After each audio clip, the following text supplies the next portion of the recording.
Hello, good morning. You're welcome to the sports segment here on Sunrise on 3FM 92.7. My name is Yao Fusulabi. Let's just begin. But before we do that, though, Mega 6 Lotto says 6 numbers can change your life. What would you do if you won 1 million Ghana cedis today? Now, with only 49 numbers to choose from, Mega 6 Lotto offers you the chance to win exciting prizes. Don't forget to play before 5 p.m. every Monday, Wednesday, and Friday. Dial star 266 hash or download our iOS and Android apps on mega6lotto.com to play. Mega 6 Lotto is approved and regulated by the National Lottery Authority.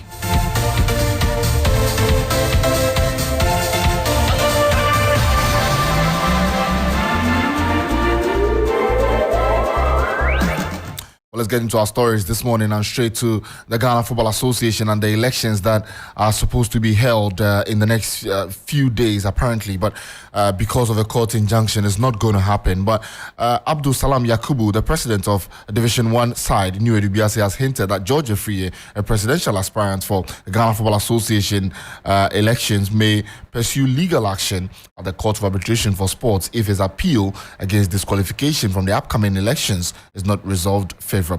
Mr. Afriyie, a former vice president of the GFA, has set his sights on unseating the current head of football governing body, Kurt Simeon Okreku. However, his candidacy was abruptly halted when he was disqualified from the election originally scheduled for September 27 in Tamale. The elections committee disqualified him last week, citing a breach of Article 13 2J of the GFA statutes and a failure to secure a required number of supporting members for his candidacy. And so that's it from George Afriyie's camp, and hopefully that gets sorted out. So the green lights can be given for the elections to begin as well. I mean, if it gets to the Court of Arbitration for Sports, that should take some time before it gets back. But to some more stories, let's touch on some boxing story, because a former Olympic bronze medalist, Samuel Techi, has declared his disinterest in pursuing his Olympic dream, signaling a shift from his earlier aspirations to secure Ghana's first ever gold medal despite transitioning to professional ranks last year. Now, frustrated by his inability to secure a place on the national amateur boxing team at the ongoing African Olympic qualifiers in Dakar, the 22-year-old vented his disappointment to some media outlets, stating that he was no longer interested in pursuing Olympic glory in Paris. Instead, he now wishes to channel his energy towards his burgeoning professional career. The Ghanaian boxing sensation, who claimed the bronze medal at the 2020 Tokyo Olympics, has ardently expressed his desire to represent Ghana once more, this time at the 2024 Olympics in Paris, in a bid to secure Ghana's first ever Olympic gold medal despite transitioning to professional boxing circuits just last year. And Samuel Techi there, he will not be in the running for the next Olympic Games there, and that's a huge blow to the Ghana Olympic Committee and also to the boxing fraternity here in Ghana. But we'll be moving on to some more stories, but still staying with us here on the sports segment on the Sunrise on 3FM 92.7. Let's move on now, because the Ghana amputee team over the weekend did Ghana so proud as they won in their game against Morocco, a huge one that did so good for Ghana's fortunes in there. And the Moroccan national team, that's the Ghana amputee football team, I beg your pardon, were crowned champions after coming from behind to beat Morocco 2-1 in the final of the 2023 African Paralympic Games football tournament. And that's a huge one there for Ghana, and a qualification to the world stage. And the Ghana amputee team, incredibly talented bunch, and they are doing their best to make Ghana proud. But after Ghana secured the ticket to the Africa Cup of Nations, finishing 12 points in Group E, and just booking their ticket to Ivory Coast next year in January,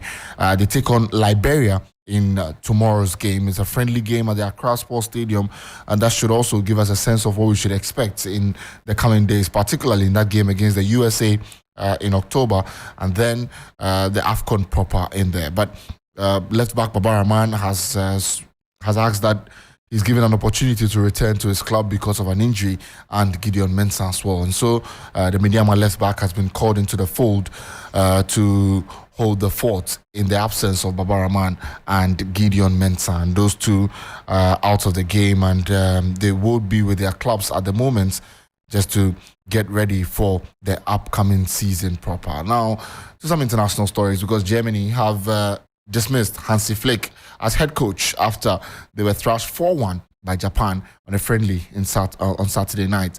Now, the country is set to host the European Championships next year, and the German Football Association has deemed it necessary to act at this stage. Flick is the first German manager to be sacked since the role came into existence in 1926. His former striker, Rudi Völler, alongside Hans Wolf and Sandro Wagner, will take charge of the friendly against France on Tuesday.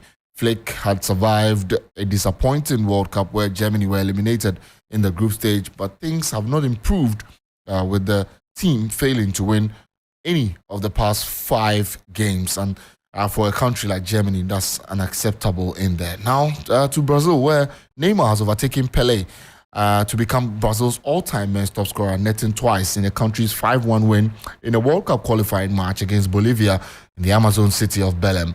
Now, the Al Hilal forward was tied with Pelé, who scored 77 goals for Brazil between 1957 and 1971.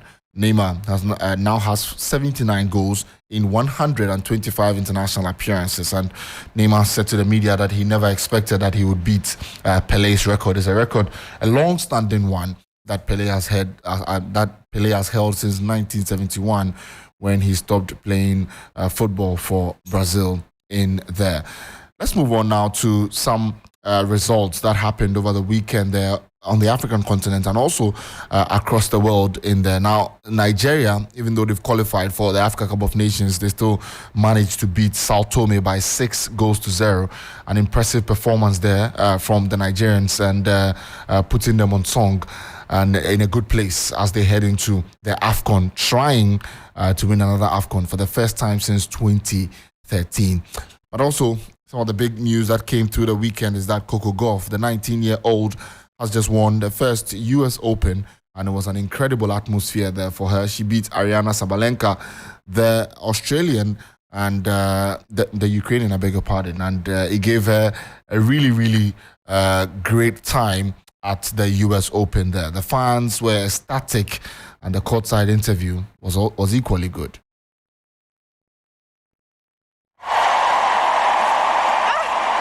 It means so much to me. I feel like I'm a little bit in shock in this moment. That French Open loss was a heartbreak for me, but I realized, God puts you through tribulations and trials, and this makes this moment even more sweeter than I can imagine. We saw you. That's impressive there. You heard that from Coco Gauff, the 19-year-old, freshly minted US Open champion. Now to the men's side. Last night it was hugely contested between Daniil Medvedev and Novak Djokovic. And Novak Djokovic came up tops in that game. It takes him to 24 Grand Slam titles ahead of Nadal and Federer. And it's an impressive performance there from Novak Djokovic.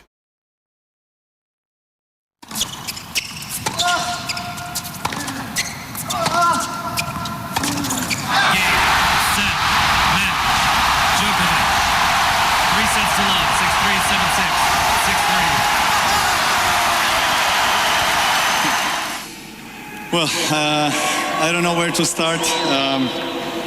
It obviously means the world to me. I'm kind of repeating myself, but I have to say it every time that I'm really living my childhood dream. Your 2023 U.S. Open champion, Novak Djokovic.